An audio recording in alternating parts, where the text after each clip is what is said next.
Allez, 21e épisode aujourd'hui sur Divergence Politique, 21e épisode de 100% janvier. Eh bien encore, ça c'est la grosse surprise avec Claude Janvier, voilà. Bonjour Claude. C'est toujours la surprise. Bonjour Alexis, c'est toujours la surprise. Un 100% janvier avec Claude Janvier. Ah ouais, Après, on a qu'une seule surprise en stock, hein, donc peut-être qu'un jour, tu vas nous faire 100% janvier avec Bruno Mars, tome novembre, je ne sais voilà, pas. peut-être le jour où Affaire tu à seras en suivre. vacances. Ouais, ouais, le jour où tu seras en vacances, où quelqu'un prendra ton relais le temps que tu te reposes. Bon, là, on a quand même plus sérieusement, on a quand même la chance d'être avec toi et on Ouais. a beaucoup de thèmes que tu nous as sélectionnés cette semaine. 10 thèmes. Moi, les 10 me passionnent. On va commencer tout de suite avec le premier. Eh bien, là, je l'affiche et en plus, j'en fais partie puisque j'ai reçu le fameux email. Ah, Il y a eu, alors, Le Monde, gentiment, parle de fuite de données de l'ANTS. En fait, on parle de piratage. Concrètement, Claude, 19 millions de données ont été collectées frauduleusement suite à cette attaque pirate du site France Titre ANTS. oui, absolument. Bah, si tu as reçu une missive de la NTS, j'ai reçu aussi la même. Mmh. Alors, ce qui est intéressant, c'est que c'est récurrent quand même chez la NTS. Il faut savoir qu'en septembre 2025, déjà, ce qui n'est pas si vieux, des pirates avaient mis sur le dark web un fichier de 12,7 millions de données. Oh, quand même. Et là, les hackers viennent de recommencer. Cette fois-ci, c'est 19 millions de données concernant des citoyens qui se retrouvent sur le dark web, mises à disposition sur le dark web. Alors, ce qui est fou, c'est que l'un des hackers, à l'origine de cette fuite, quand même, se targue déjà d'annoncer une compromission majeure de la NTS et de préciser que malgré leur mandat sur la sécurité, leur infrastructure est suffisante.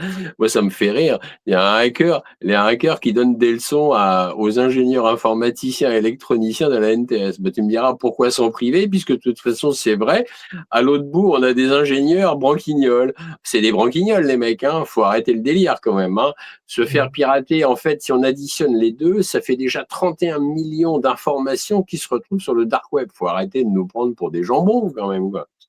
Il faut Alors, aussi dire, Claude, et ça c'est tout aussi choquant, c'est que la NTS, c'est une structure d'État avec des données extrêmement sensibles sur ses concitoyens. Donc, ça veut dire que notre gouvernement est incapable d'assurer notre confidentialité, je dirais notre protection, tout simplement. absolument. Et bien attends, c'est que c'est pas n'importe quelles informations, effectivement. Donc c'est quand même la NTS, c'est les cartes grises, c'est les passeports, c'est les cartes d'identité, c'est les adresses mail, c'est les identifiants de connexion aussi, c'est le nom prénom, enfin le numéro de sécu, enfin tout quoi. Je veux dire, et ça s'appelle l'Agence nationale des titres sécurisés. Ouais. Sécurisés? Sans blague, sans blague. Non mais c'est quand même fou quand même. Et alors, ce qui est quand même un peu dingue aussi, c'est que je vais quand même la lire, la lettre que j'ai reçue et que tu as reçue. Je pense qu'il faut la lire très vite quand même, parce que ça aussi, ça vaut son pesant de cacahuètes, comme on va dire. Voilà.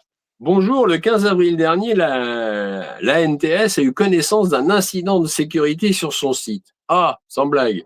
Cet incident a entraîné un accès non autorisé à certaines données personnelles associées à votre compte usager, dont, deux points, les données relatives à votre état civil, nom et prénom, les identifiants de connexion, identifiants de compte et adresse mail, et d'autres données présentes uniquement dans certains comptes, adresse postale et numéro de téléphone. Dès la détection de l'incident, des investigations techniques ont été menées par des services compétents ou incompétents, mais ça c'est moi qui le rajoute, et toutes les mesures nécessaires ont été prises. Sans blague, on va être assuré là. Les données transmises dans le cadre de vos démarches de passeport, carte d'identité, permis de conduire, carte grise, numéro de demande, statut de demande, pièce justificative, photographie, ne sont par ailleurs pas concernées par cet incident. Sans blague. Alors ça, j'y crois qu'à demi. Vous n'avez ainsi aucune démarche à accomplir. Ouf! Alexis, et comme moi, tu peux être rassuré. On n'a pas de démarche à Je le faire. suis. Hein, j'étais certain que tu allais être rassuré.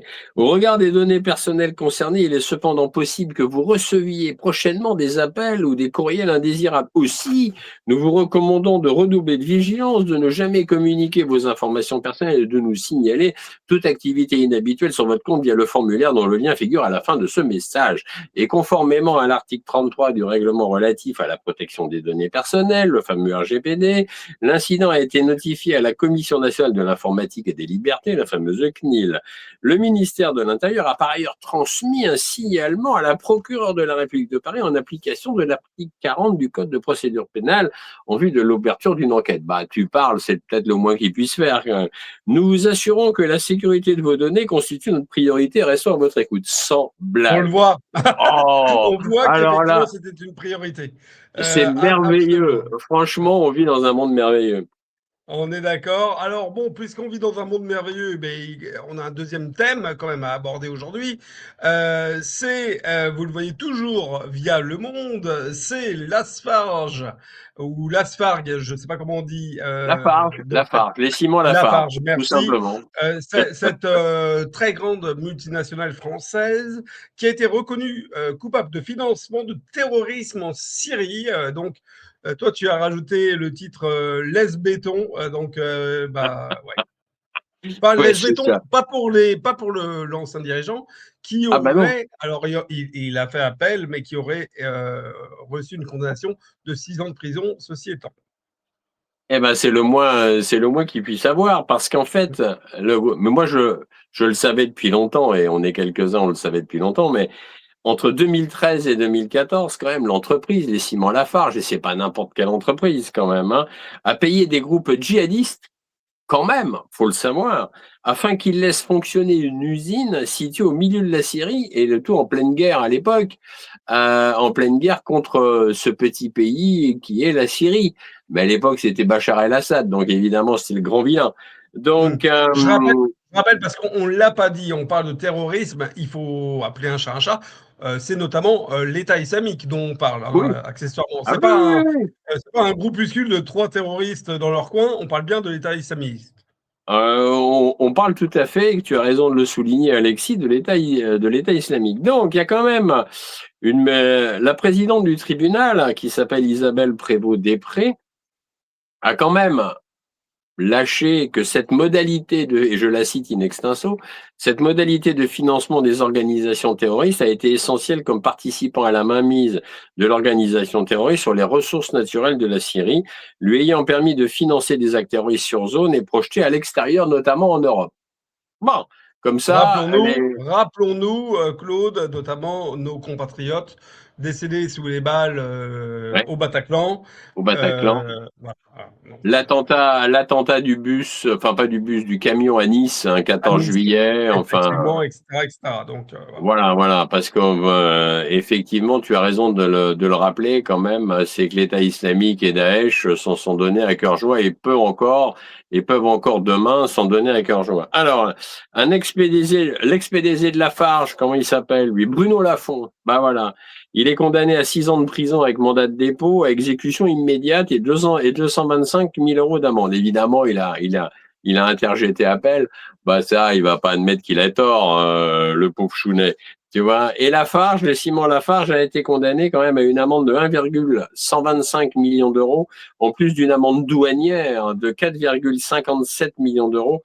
Il y a 4 anciens responsables du groupe pour le non-respect des sanctions financières internationales qui vont écoper de peines de prison ferme aussi. D'ailleurs, c'est l'ancien dirigeant de la filiale syrienne, M. Bruno Pecheux, et l'ancien directeur général adjoint, Christian Hérault. Voilà, bon, ben, je suis quand même bien content que les Simon Lafarge s'en prennent un peu dans le museau, parce que c'est quand même honteux. Honteux, vraiment, Même si le montant c'est scandaleux. même si le montant est ceci dérisoire pour une multinationale de cette ampleur. Absolument. Bon, voilà. Autre sujet que tu nous as choisi aujourd'hui. Alors, on est dans la folie absolue à l'heure où Ah, effectivement ah. les vols aériens coûtent de plus en plus cher, les prix à la pompe coûtent de plus en plus cher. Eh bien, là, vous le voyez dans le canard enchaîné, Ryanair, un avion en fait de la compagnie Ryanair part à vide et s'en bat les ailes. J'ai beaucoup aimé le jeu de mots du canard enchaîné pour le coup. Il part à vide, c'est-à-dire il a décollé sans aucun passager. C'est merveilleux. C'est magnifique. Bon, la Ryanair, j'ai jamais testé. J'ai souvent pris l'avion. Non plus. J'avoue que j'ai jamais testé. J'ai pas envie de tester parce que tous les jours, j'en vois passer quand même sur la Ryanair. D'ailleurs, son PDG avait déclaré il y a quelques années de cela qu'il aimerait bien faire voyager les clients debout. S'ils n'étaient pas obligés d'être assis, ça serait bien. Bref, je passe. Déjà, pour déclarer ce genre de choses, faut être, faut être bien quand même. Hein.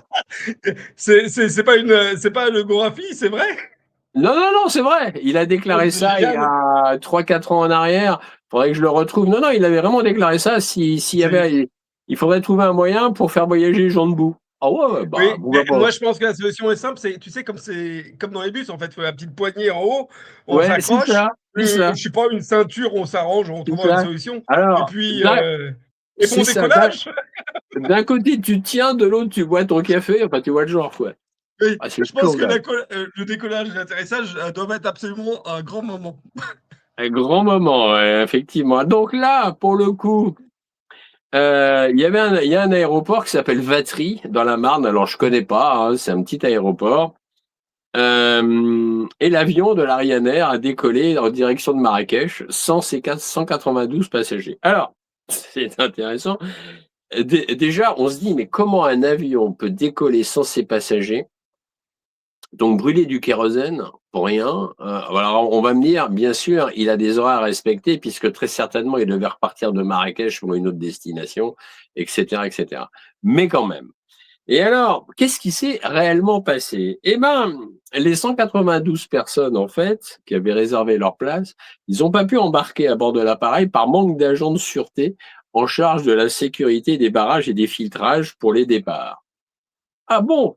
En fait, c'est un prestataire qui s'appelle Securus et tous les vigiles donc de sécurité ce jour-là précis étaient tous en Attends, arrêt maladie. excuse-moi, est-ce que tu peux nous redire le nom de cette société? Parce que là, Securus. ah bah Securus. voilà, alors ça je le sais, c'était forcément un coup des Russes derrière. Ou enfin là, ça s'écrit pas RU2SE, hein, c'est Securus. Hein. Mais bon, écoute, effectivement, ça peut prêter, C'est voilà. forcément de la faute de Poutine. Alors continuons, Ah pardon, bah oui. excuse-moi, je t'ai coupé Ah de. non, mais non, mais alors attends, ce qui est complètement fou, c'est que tous, ils se sont fait porter pâle ce jour-là. Alors on se dit, ils avaient envie de plus travailler, ou c'était une grève surprise, ou ils sont tous tombés réellement malades, ils ont eu une intoxication avec un hamburger pas frais de chez McDo, ou quoi. On ne sait pas, si tu veux. En tout cas, ce qui est complètement fou, c'est que, moi je sais pas, tu as un petit aéroport, parce que c'est des petits aéroports, hein, c'est pas des usines à gaz, hein. Est-ce que les autres employés de l'aéroport n'auraient pas pu les remplacer au pied levé? Parce qu'aujourd'hui, il faut arrêter le délire.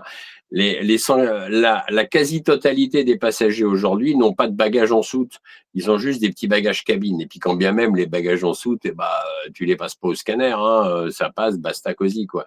Donc, pour les petits bagages cabine, est-ce que tout le monde ne pouvait pas s'y mettre et déjà regarder s'il n'y avait pas d'objets interdits, etc., etc. Donc ça, c'est le premier point. Et le problème, c'est que les clients ne seront pas remboursés.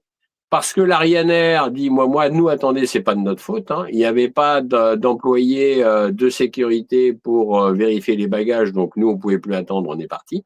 On remboursera pas les billets. L'aéroport dit, oh ben non, c'est pas de notre faute non plus. Nous, on n'y est pour rien. Après tout, et quant aux prestataires Securus, je les vois pas rembourser les billets. Donc en réalité, les 192 passagers peuvent s'asseoir sur leur billet, peuvent s'asseoir aussi quelquefois sur leur réservation à l'autre bout, parce que c'est bien joli. Hein. Marrakech, ils ont réservé des nuits. Ils sont pas partis, donc voilà. Ils sont pas Et donc tu vois, voilà. Non, mais franchement, j'aurais pas voulu être à leur place. Mais ceci étant, on marche sur la tête. Hein. J'ai jamais vu ça de ma vie. Hein. Jamais. Alors, qu'est-ce qu'on marche sur sur la tête, eh ben, on va revenir quand même à marcher sur la terre et on va parler de cette quatrième brève que tu nous as trouvée. Alors là, je vous ai pris, les amis, le site officiel du Parlement européen. Donc là, il n'y a même pas de discussion sur les chiffres. C'est effectivement la question de nos sols en Europe. 60, et c'est noté, donc là c'est un peu petit sur la vignette, mais c'est noté sur cette page, 60 à 70% des sols européens ne seraient pas conformes à la législation sur la pollution des sols. Claude. Ah ben c'est une horreur. Non, non, mais c'est une horreur. C'est là, l'article est documenté, donc il y a pas, on peut même pas le remettre en question. 70% des sols européens sont contaminés, donc ça va bien au-delà des champs agricoles. Ça veut dire que les pesticides et les fongicides que les agriculteurs emploient encore et encore, ben ça ne s'arrête pas à la lisière des champs. Hein, qu'on vienne pas nous dire, c'est pas comme les radiations de Tchernobyl, tu sais, ça se sont arrêtés à la frontière. C'était très intéressant. Mais là, bah non, c'est comme tout le reste, ça s'épand partout, donc ça s'épand dans les jardins privés, ça s'épand partout. Alors moi, ce qui m'épate déjà, c'est que, il y a de plus en plus de légumes et de fruits bio. Donc, moi, je me dis, mais d'où sortent ces terres bio? Honnêtement, je finis par me poser des questions. C'est des grands mensonges, tout ça, parce que c'est pas possible. Hein. Tu vois, c'est pas possible.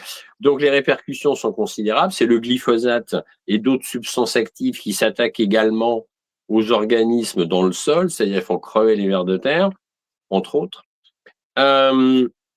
Donc là, c'est vraiment une étude vraiment internationale qui apporte pour la première fois des preuves quantitatives et exhaustives sur l'état des sols en Europe.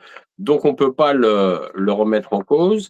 Les sols ont été prélevés quand même, enfin des échantillons sur 26 pays européens, ce qui est quand même pas rien. Les scientifiques ont trouvé des résidus de 63 pesticides qui en résidus donc dans les sols. Les fongicides, substances actives dirigées contre les champignons, représentent la famille la plus fréquemment détectée. C'est incroyable, il y a 54% donc, de fongicides, le reste, il y a les herbicides, etc. Le glyphosate, c'est le premier aussi, et un fongicide horrible qui s'appelle le bixafen, qui est utilisé pour lutter contre les champignons pathogènes des céréales, s'avère particulièrement nocif. Et lui, il détruit les vers de terre et toute la faune, la petite faune qui se trouve dans la terre et qui est nécessaire d'ailleurs pour que la terre soit vivante. En réalité, eh bien, on est mal barré parce que malheureusement, cette planète est de plus en plus contaminée par des grands groupes sans scrupules et pendus par des agriculteurs qui ne font pas attention.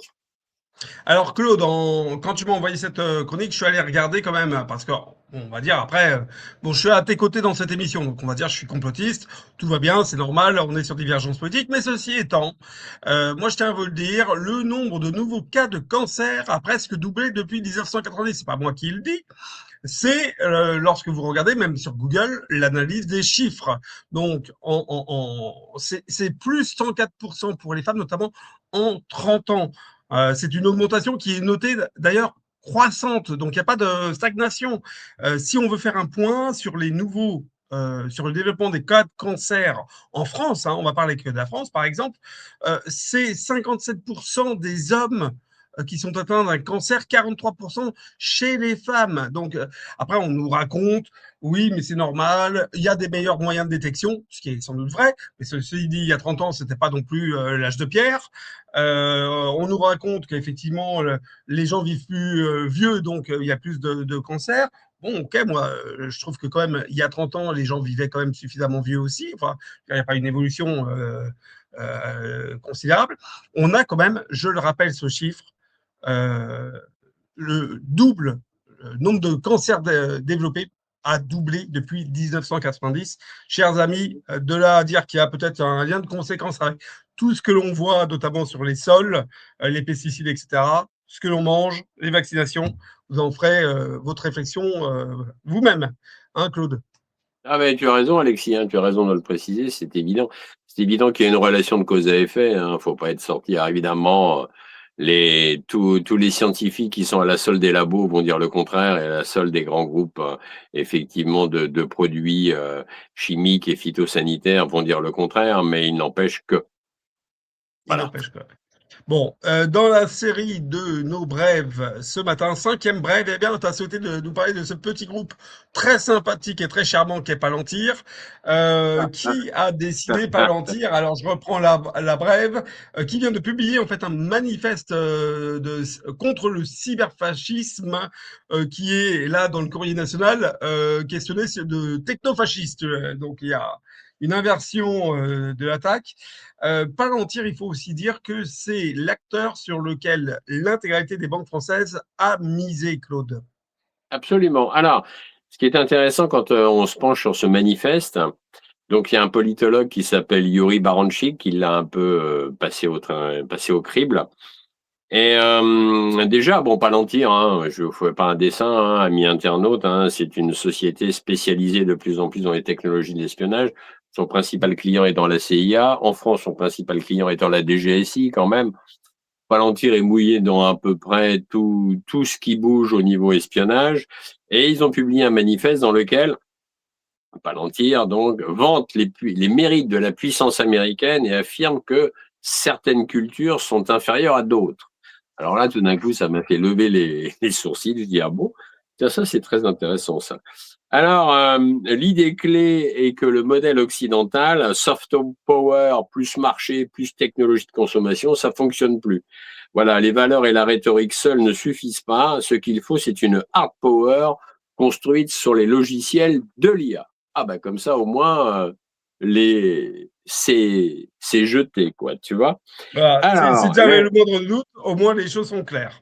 les choses sont très claires. Alors, la priorité donnée est donnée aux technologies militaires, la légitimation de la militarisation comme norme économique et une redéfinition du rôle de l'IA, non plus des services et des applications, mais des armes et du contrôle. Le document part du postulat que le monde n'est pas un système de coexistence, mais une compétition de civilisation où quelqu'un doit dominer. Le conflit n'y est pas discuté, il est accepté par défaut.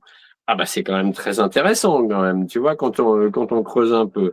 Alors, la situation, il y a une citation directe de Palantir, je ne peux pas trop m'éterniser, il y aurait beaucoup à dire sur ce manifeste. Voici une citation que je prends. Certaines cultures ont produit des avancées vitales, d'autres restent dysfonctionnelles et régressives. Toutes les cultures sont désormais égales. La critique et les jugements de valeur sont interdits. Pourtant, ce nouveau dogme passe sous silence le fait que certaines cultures et donc sous-cultures ont produit des merveilles. D'autres se sont révélées médiocres, voire pire, régressives et nuisibles. Voilà.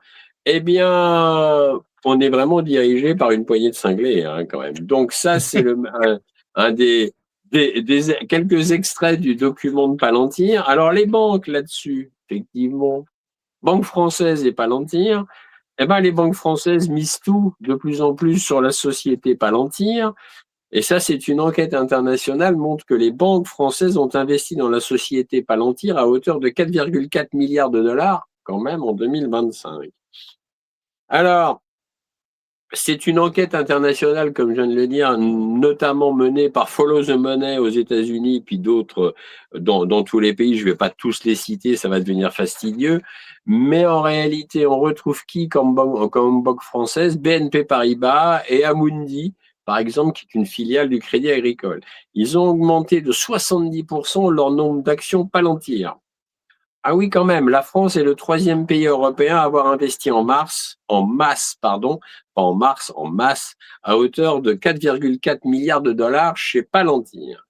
Donc, les contrats, je l'ai dit, la DGSI est un client de Palantir.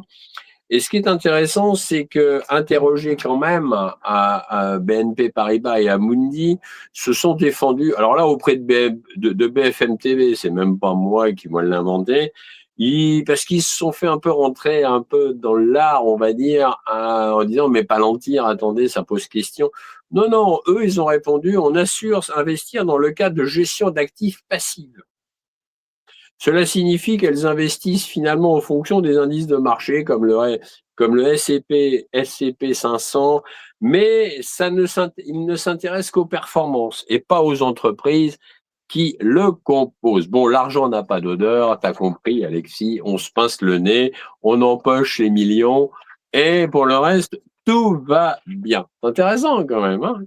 Comme toujours, effectivement. Alors, puisqu'on est effectivement dans les sociétés américaines, eh bien, il faut parler aussi du nouveau bébé de ces sociétés de high-tech. Oui. Aux États-Unis, c'est l'intelligence artificielle, l'IA, qui s'instaure désormais dans les champs de bataille, je dirais les champs de bataille, un peu partout dans le monde. Alors, on a commencé à voir l'IA apparaître dans le conflit ukraino-russe. On le voit maintenant entre les États-Unis et l'Iran. Quid de cette news, Claude? Ben, on en arrive encore à Palantir parce qu'en fait, le système intelligent Maven de Palantir donc, vient d'être intégré, tiens-toi bien Alexis, au programme officiel du Pentagone. Autrement dit, La surprise est totale. Hein. il constitue l'épine dorsale numérique de la guerre moderne. Son fonctionnement, simple, il rassemble des données classifiées et commerciales, les traite grâce à des modèles de vision par ordinateur basés sur l'IA et génère en temps réel des solutions de ciblage pour les moyens militaires. Trump, lui-même, a qualifié ses capacités sur le champ de bataille d'exceptionnelles. L'IA dans la chaîne de destruction. Ben voilà. Mais qu'est-ce qui pourrait mal tourner, mon cher Alexis? On se demande. Alors, ça va quand même très loin, cette affaire d'IA qui est capable de détecter tout, parce que maintenant, imagine, tu places un sous-marin sous un chapiteau, l'IA va réussir à voir le sous-marin, mais en analysant les centaines de photos satellites et en fonction d'autres images d'ailleurs, elle sera capable de donner le nom du bateau ou du sous-marin. Je ne sais pas si tu vois. Ça va loin quand même. Hein. Donc on est en plein, c'est Terminator. Hein. Je ne sais pas, amis internautes, si vous avez vu Terminator, mais Terminator, c'est ça. Hein. C'est l'intelligence artificielle qui prend le pouvoir. Alors, je veux pas être oiseau de mauvais augure. Bon, il y aura toujours des humains derrière, certes, mais quand même, ça prend une tournure qui sent pas bon, quoi. Ça sent vraiment pas bon. Et assez curieusement, effectivement, tu nous as dit, Donald Trump, lui, trouve ça génial. Ah bah, l'homme de paix. Président de la paix. Et c'est un président de la paix, n'oublie pas, Alexis. La paix. Président de la paix qui voulait se battre contre le Deep State. Bon, visiblement, il a loupé les deux marches. Il a loupé les deux marches, ouais. Ouais, dans le cynisme absolu, eh bien, c'est ce qui se passe actuellement autour du dossier Crans-Montana. Je rappelle, c'était début janvier, dans les premiers jours de janvier, ou à Noël, je ne me souviens plus exactement, mais il y avait eu un incendie dans un bar, boîte de nuit à Crans-Montana, cette station de ski en Suisse. Je crois qu'il y avait une quarantaine de décès. Eh bien, certains hôpitaux donc qui avait accueilli les personnes prises en charge par les pompiers, eh bien, certains hôpitaux ont décidé d'envoyer les factures. Exactement. Et là, on se retrouve vraiment avec une bureaucratie sans pitié, c'est-à-dire d'obscurs scribouillards ou scribouillardes, on va le mettre aussi au féminin, administrative d'hôpitaux. Je pensais que c'était à ce point-là que c'était pas possible. Eh bien, si, c'est possible. Il y a des hôpitaux donc du Valais, valaisien, qui ont envoyé des factures jusqu'à 70 000 euros pour quelques heures ou quelques dizaines d'heures d'hospitalisation à des familles de rescapés italiens qui ont été soignés suite à cet incendie. Waouh! Quand même. Je ne sais même pas comment, en tant que bureaucrate, tu peux te permettre d'envoyer des factures de ce montant-là à des familles meurtries. Alors là, Giorgia Meloni est montée au créneau. Elle a fustigé, mais elle a eu raison et assez gravement les hôpitaux valaisiens, cette bureaucratie horrible et insoutenable. Du coup, les autorités valaisiennes se sont excusées. Dit écoutez, non, c'est une erreur et tout, vous inquiétez pas, on ne réclamera rien. Une erreur? Avoir envoyé des factures, c'est pas une erreur, ça a été fait sciemment. Alors maintenant, évidemment, il faut un rétro-pédalage, mais faut arrêter. Bienvenue dans le monde de la santé rentable, hein, il n'y a pas de petit profit. Une horreur. Bon, c'est la Suisse. Ceci dit, et la Suisse ne fait pas partie de l'Union européenne, mais on va revenir à nos amis de l'Union européenne, puisque eh bien, dans l'Union européenne, tout est si magique et qu'on a toutes les semaines des nouveautés. Alors là, tu as voulu nous parler du pass numérique. C'est parti, Claude, le pass numérique est arrivé. Ah bah de toute façon, ça fait un moment, hein, le passeport numérique, moi ça fait un moment que j'en parlais, il était bien avancé et bah ça y est, Ursula von der Leyen vient de fièrement annoncer que l'application européenne, donc de vérification de l'âge, donc est prête. Voilà, c'est basé sur l'identité numérique européenne, le dit Valette, et ça va obliger à flasher un QR code pour accéder aux réseaux sociaux, à une grande partie d'Internet. Alors évidemment, c'est un prétexte hypocrite, c'est soi-disant pour protéger les enfants. Enfin, faut arrêter de nous prendre pour des bœufs. Hein. C'est aussi la fin de l'anonymat. Hein. Bien sûr, ça va être le contrôle total, la traçabilité généralisée, le fichage numérique obligatoire d'ici fin 2026. Donc, en fait, en réalité, on y est en plein dedans. Eh bien, les amis, hein, si vous pensiez qu'on allait y échapper, que nenni. Ursula von der Leyen est là pour veiller, ne vous en faites pas, et de veiller à notre sécurité. Voilà. Ensuite, l'UE, bah, sur fond de guerre ukrainienne en Ukraine, bah, vient de débloquer parce que le remplaçant de Viktor Orban s'est couché, bah, comme il Peter fallait s'y Magyar. attendre. Voilà.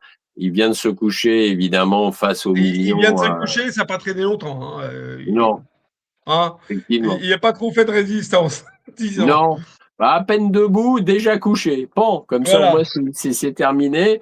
Donc, ça y est, le prêt de 90 milliards d'euros que Viktor Orban avait bloqué, eh bien, ça y est, ça a été approuvé. L'argent devrait être versé en plusieurs tranches, 60 milliards d'euros déjà pour les dépenses militaires et 30 milliards d'euros pour les besoins budgétaires. Donc, évidemment, Zelensky est content.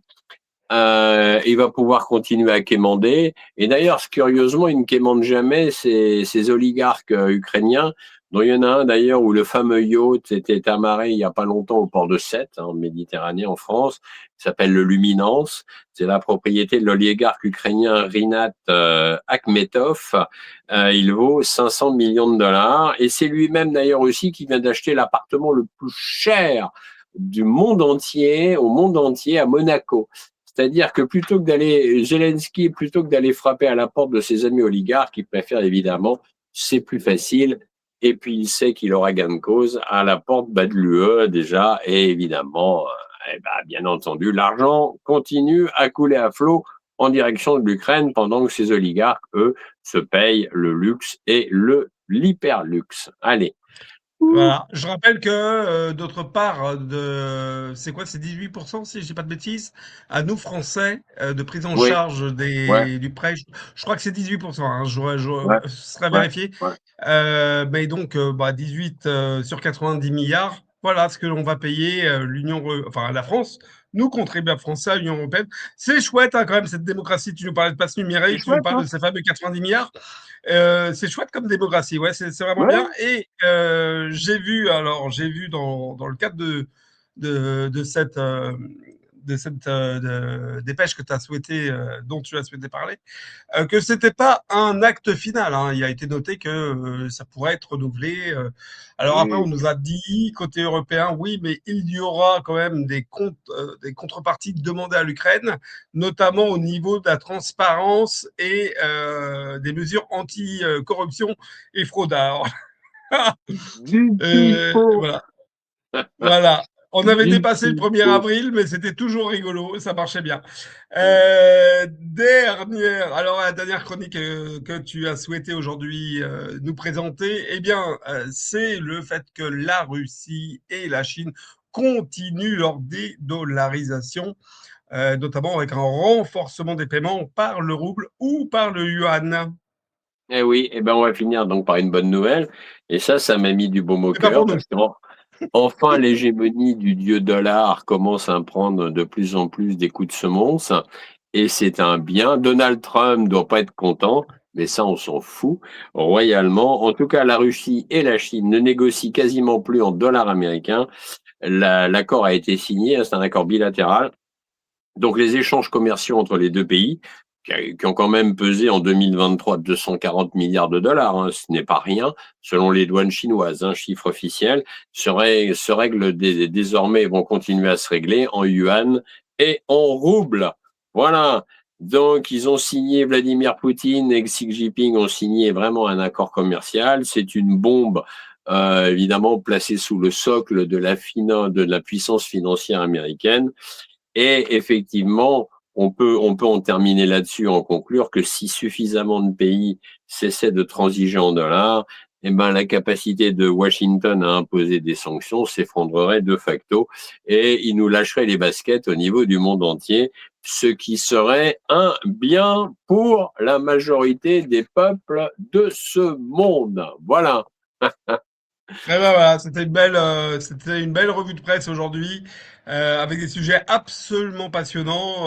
Claude, je te remercie mille fois. Je vous remercie d'avoir été en direct avec nous. On se retrouve semaine prochaine. On sera dans la première semaine de mai. La semaine prochaine, on sera le combien? Allez, on sera le mercredi 6 mai. Voilà. Mercredi 6 mai, voilà. Mercredi 6 mai. Voilà. Et en mai, fais ce qu'il te plaît. Voilà. C'est Bon, parti. alors ça, pour ça, Ursula von der Leyen n'a pas attendu le mois de mai pour faire ce qui lui plaît. Malheureusement. Mais bon, voilà. Je suis certain que tu auras d'autres news incroyables à nous trouver. Enfin, c'est quand même. Il y en aura. Alors, malheureusement, enfin, je vais te dire, moi, je prends tes thèmes quand tu me les envoies, mais c'est d'une tristesse absolue, en fait, hein. Quand on y réfléchit, c'est. C'est affreux, hein. Ouais, c'est Ouais. vrai. C'est vrai. C'est Voilà. d'une tristesse absolue, mais ça montre bien l'état, malheureusement, du monde dans lequel nous vivons. Ouais, la Et ça soumission. mérite, voilà, ça mérite d'être dénoncé encore et encore. Ouais.